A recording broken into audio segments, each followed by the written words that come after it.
Hey guys, welcome back to Simply Watching TV. And I'm Jade, and I simply watched. So we are on season 1, episode 2 of Girlfriends. And this episode is called One Night Stand? Question mark? Question mark? Yeah, because it really is a real question. So let's go ahead and get into it because we had so much fun last week with season 1, episode 1. So let's go ahead and get into the second episode. This episode is about Joan trying to get her thing with somebody, anybody, because she hasn't done the deed in like over a year. And she has this whole 3-month rule with the guys that she's dating, and it's just not working out. She's not had any luck. And we saw the whole mishap of last episode where she was crying and whining about, oh, I'm getting another year older and I don't have a man. So she's gonna go on her quest to find somebody, a nice bachelor, if you will, for a night of fun. So the episode starts and they're in 8:47. I think it starts like at her job, but minor introduction. So they're at 8:47 and they run into William, of course, and he's waiting on his blind date. Now I mentioned this, it's not really that important to the episode, but I mentioned this because he is such an idiot. Talking about he had garlic parmesan for lunch.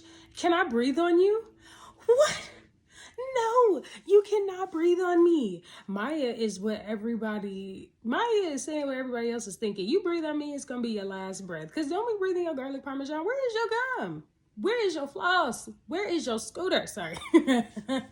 So, they go and they sit down. So it's Joan, it's all the girlfriends. It's Joan, it's Maya, it's Tony, it's Lynn. And they're all sitting around the table and they're all kind of having this discussion about like, when is Joan going to get some? Tony's like, spin the wheel. I don't have all night, Joan. Like, let's do this. Lynn is bringing up, some anonymous pootie tang, which at this point, why not?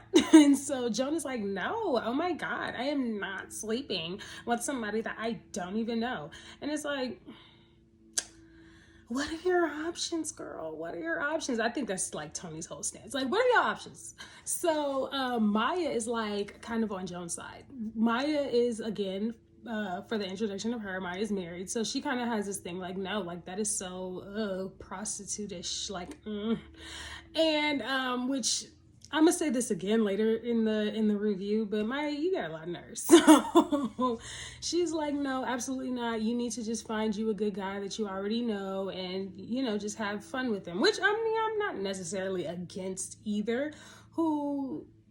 That I guess that kind of creates the whole comfortability of it. People kind of get a little nervous and anxious about sleeping with people that they don't know, which I get. There's so many things going around nowadays. Like, who has the time to be worried about that? So in walks Davis, the owner of 847. Maya doesn't know this yet. She thinks she's just talking to like a waiter or something. And so she's complaining about their prices. No, it's always that one person that just always want a discount, just always want something for the free 99. Like, no, girl, just pay or don't eat here. Look, no tea, no shade. If you're like, oh no, the restaurant is way too expensive, I don't want to eat here. Great, absolutely. And watch your coins, but don't be coming in here knowing what the prices are and then trying to haggle. Like, no, get on. So, introduction to Davis. Davis is Joan's good friend who owns the restaurant 847, and it's pretty good. Joan loves the crab cakes there, and so he has this like kind of flirtatious vibe with Joan, but she doesn't really pick up on it. I think Davis is one of those people for Joan where it's like, no, he's a good friend. Like, he's a good guy friend and nothing more. You know what I think though? I think it's one of those things where it's like, he's a good guy friend and nothing more until you start thinking about it like that. And then it's like, wait, but why not? So I think that's kind of like her thing with him. He's a good guy friend until, but at this point in the episode, she's not even thinking about it. She's just like, it's just Davis or whatever. And then Tony, of course, while he's trying to flirt and lay his Mac Daddy down on Joan, Tony is over here getting jealous. You know that one friend that hates when people flirt with the cute friend in the group, like just cannot stand it. Just always want the attention on them. That's Tony. And she's just like, and Davis is funny because he's just like, Tony, I don't have enough money for you. I cannot afford you, and you know this. I'm not even gonna try.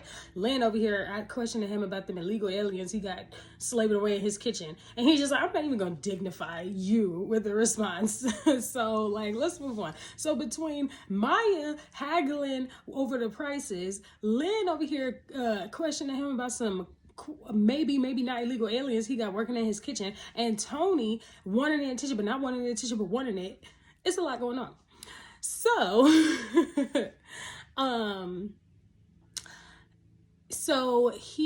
I lost my train of thought. Jeez. So he, continues to try to flirt with Joan. She's not picking up on it. And, he walks away or whatever. And then Tony's like, that's why you can't get no man, girl. You don't even know when people are hitting on you. And then that's kind of what made me lead to the conclusion of that Davis is that male friend of Joan, where she thinks he's a good guy and stuff. And he like sounds good on paper, but not necessarily want to date him until like you really like sit there and think about it, like why not. So she's like, no, not Davis, not and so, but then of course the more they sit there and the more they talk about it, the more like restless she's getting. Like she's getting irritated with the thought that I am not having any success in this on this journey on this quest. And so later in the evening, they start trying to, the ladies want to start mingling with the men in the restaurant, in the restaurant. And they all decide, except for Joan, they all decide to go to the bar and like get drinks from the guys and like pick up on dudes, because everybody's single except Maya. But let me repeat that. Everybody is single except Maya. Why is Joan watching the purses while y'all go flirt? Maya, who you flirting with? Who are you flirting with? Darnell is at home. Who are you flirting with? Like, no, that cannot be my friend. If I'm single and we're talking about me trying to get a man and you're married and happily married with a child, I'm not watching your purse while you pick up on dudes and get free drinks for you and your husband. No, absolutely not. You're going to sit at the table. You're going to get the drinks and I'm going to do my thing. You know what I mean? Like, what else are we talking about? So, they do this thing. Jonah's sitting there miserable at the table. Tony is hating on Maya because Maya is like low-key getting all the drinks. Maya just has that personality where she's just like, talk to anybody, see anything, do, kind of just friendly, flirtatious, seductive a little bit, but not too crazy, but just a little bit. So, and we all know Tony is stuck up. So you can't be both in that situation. You can't be stuck up but want all the drinks from everybody. Everybody don't like that. So she's hating on Maya and she's telling all the guys that she's gotten drinks from, like, she's married, right? And then the guys start taking the drinks back. And so they're throwing salt in her game. Here comes William trying to comfort Joan, which is no comfort at all, talking about, let's make a sex pact. He doesn't say sex pact, but he's like, let's make a pact. In 6 months, if you don't have nobody and I'm not wifed up, I'll do you. Like, what? No, thank you. Respectfully decline. I don't want that. And she's just like, no, oh my God. She's looking in the mirror. He's like, what are you looking at? And she's like, I'm trying to see me at my lowest, because are you kidding? So the longer she sits there, the more she kind of ponders Davis. Like, you know what? They did bring him up a long time ago at the beginning of this episode, and I friend zoned him. But now it's starting to look a little good. So she's playing damsel in distress at this point, and she's like, I'm about to snag me Davis, okay? So she's like, Davis, you need to take me home because I have been drinking. And he's like, girl, don't you know that this is my business? I'm trying to run a restaurant. Can't you get a plethora of your friends to drive you home? And she's like, they all want to stay and they want to do their thing, but I'm ready to go. Like, I want to go. So can you take me home because I'm really drunk? And I know you would just hate it for me to get behind the wheel after I've been drunk. Girl, if you don't splash them on your face to up and drive home. So he's like, okay, fine. So he takes her home, which is crazy. Like, this is how the one night stand is supposed to start. Like, so he agrees to take her home, and they get there, right? I always forget. I think she spilled something on his shirt. Anyway, he ends up shirt open, unbuttoned, open. And the girls walk in and they see, that they see him leaving, like, clothes a little. So the illusion and the impression that they get is that they did it because she's in her robe. She didn't change out of her clothes from the restaurant, and she's in her robe. And their impression is that, like, oh, y'all sealed the deal. Y'all did the deed. You was for real about what you said tonight. And she is just so, like, happy that they are proud of her for doing something like that, despite how, like, how she really is. She didn't even correct him. She didn't even say, no, guys. No, that's not what happened. Look, what she should have done. No, that's not what happened, you guys. I was just a little too tipsy turtle. It didn't happen that way. X, Y, and Z. She's just like, no, look how proud they are of me. What? She's like, look how proud they are of me, and I don't want to disappoint them. But girl, what are we talking about? What do you mean? You act like, I'm not going to say anything, but no, like, that's ridiculous. So instead of telling them the truth, she lies and says that, yeah, it was great. It was amazing. Nah. And, then they go tell everybody in Los Angeles that her and Davis was sleeping together. Now, riddle me this. What kind of friends? Because why would you do that? Like that, I mean, whether it was true or false, whether he was engaged or not, whether he was married or not, whether he was in a relationship or not, why would you go around telling all my business to everybody around town? I mean, all three of y'all did that? Be for real. Like seriously, be for real. So they went around town, and guess who breaks the news to her? William! Of all people, William, the best girlfriend at the law firm at Goldsberg, Sweetelson, McDonald, and Lee, tells her that everybody in Los Angeles knows all of her business about her and Davis doing the do. And my favorite quote from this episode, Joan, coy does not become you. She's like, what are you talking about? And then he says, apparently. You and Davis did your thing. You got it out. Bing, there you go. And she's like, no, like, that's not. Well, yeah, she says, no, that's not what happens. But then William also lets her know that because this went around town, his fiance, didn't nobody know about her, is furious, livid. She's like, what? I mean, rightfully so. Every news going around town that your man, your fiance, the man you're about to marry, is sleeping with somebody else. Are you joking? I think she threatened to call, she did. She threatened to call the wedding off, or she did call the wedding off, and she was just like, no, like, that's ridiculous, right? So she tries to tell her friends, like, you guys, that didn't happen. I didn't sleep with Davis. I didn't ruin his engagement. Like, none of that happened. And they were like, yes, you did. You told us that that's what you did. And of course, now that she's trying to tell them what really happened, they don't believe her. And they're like, no, don't try to backpedal out of it now. You slept with the engagement. And then she's like, I didn't do that. But I mean, it is your fault because you told them that you did. So like, if you told them that you did, what else are they supposed to believe? Granted, they shouldn't have went around town telling everybody that. Whether, like I said, whether you did or not, whether he was engaged or not, because why is my business in the streets? That's pretty crazy, friends. But okay. So, now she's going on like this press tour, trying to like scrub her name clean of the Scarlet Letter? The Scarlet Letter, which is an A. Red. Whatever. She's trying to scrub her reputation clean because everybody around town knows that she's a loosey-goosey and she sleeps with engagement.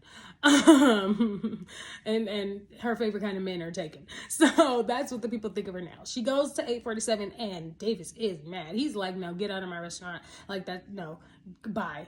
And because who lies like that about, even if he wasn't engaged, do you know how embarrassing that is for him to know that you lied on your quarterback? That was just real lame, but not too much on good sis Joan. So it was just lame. So he's like, get out of my restaurant. I don't want to talk to you right now. And she's like, no, I have all of these things. I have a sworn statement from this person. I have this, I have that. I have timestamps. I have this from my gynecologist. He's like, Joan, Like, let's be real here. So after he finally, ties the conversation with her, he's like, you know what? Honestly, it's not even so much you. It's just we've already had trust issues, and I don't even think, talking about him and his fiance, and I don't even think I want to even continue on with being in a relationship with her, because I told her that nothing happened, and she should have believed me when I told her that. I mean, because my thing is, where there's smoke, there's fire. So it's like, if somebody said that, why would somebody just randomly, you know what I mean, make that up? Like, there had to be something going on in the fiance's defense. So it's like, I can't just 100% just believe you after, like, people say they saw X, Y, and Z, and you was at her house and you was coming out with your shirt all undone. Like, what? Like, I mean, even though y'all didn't sleep together, there was a lot of inappropriate things going on while you was in a committed relationship with me. So there's that. So he's like, I don't even know if I want to do this, like, whatever. And so he gets to the point where he's like, you know what, Joan? Let's do this like Brutus. Like, let's be together. Well, maybe not be together, but let's do what you wanted to do that night. Let's create magic for one night only. Dream girls. And she's like, absolutely. Oh my God. Yes, this is the moment I've been waiting for. No, no, I can't do it. And he's just like, girl, what? Are you joking? After all this, you gonna tell me no? I mean, not like that, but it's just like, girl, like, you literally lied to your friends about us doing it just to not want to do it. So she's like, no, I promised God that if he got me out of the situation, that I was going to stick to my 3-month rule. And it's just like, where is it getting you? But anywho, so she's like, no, I'm okay, or whatever. And, they don't end up doing it. After all of that, she doesn't end up having a one-night stand with anybody. And that's why there's a question mark, because it's like, you were supposed to, but you didn't. But you did, but you didn't. But did you? But you didn't. But how come? But no? But why? So, yeah, there's that. Honorable mentions. I wanted to shout out Maya. Not the shout out that y'all think. Maya said something slick to Tony when they were getting drinks. And remember earlier I was saying that Tony was kind of being a hater. Maya was saying something about, I do have a husband at home, and that's something that you'll never get because you spread yourself all thin like you do. Maya Wilkes. This is the same person who got in her situation, how she got in her situation. So, like, don't even do that. Like, don't be talking about how people can get a husband. Like, don't do that. Don't do that. You can also teach us how to lose one. But okay, but we won't go there. We'll save that for the Stan episodes, okay? But they was always, ending each other every episode, and both had valid points, but then both didn't at the same time. Both was like, you have the audacity. So, honorable mention for that little tidbit in the episode. And I think that'll do it. Yeah. We already gave an early honorable mention to William asking if he could breathe on people for his date. How dare you? Get away from me. You and your garlic breath. Bye. I don't want it. Not at all. So, next episode, season 1, episode 3, Girl Fenzi. That'll be all about them getting into a fight outside the club. And let's see who has who's back and who doesn't. Thank you guys for joining me on another edition of Jade Simply Watched. Simply Watch TV. Bye.